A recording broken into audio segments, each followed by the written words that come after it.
Hi guys, welcome back to my channel Technology, and today in this video tutorial I will show you guys how to reset and repair WhatsApp app on your Windows 11 PC or laptop. So you just need to follow me. So simply what you have to do, you just need to right click on your start menu icon, right click and click on settings.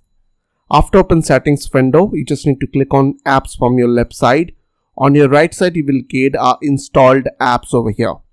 So we just need to type over, or the search window is called WhatsApp, and after that here is a WhatsApp application, as you can see. So click on this three dot button beside of WhatsApp, click on advanced option. Here you will get, if you scroll down, you will get a three option, which is terminate, repair and reset. So click one by one. I will terminate first, then I will repair, then I will click on reset. And after that you are done. So I hope this quick tutorial will really help for you, and please don't forget to click on the subscribe button, like button and share button, and if you have any questions or question, then comments down below. I will see you guys in the next video. Till then, bye bye, take care.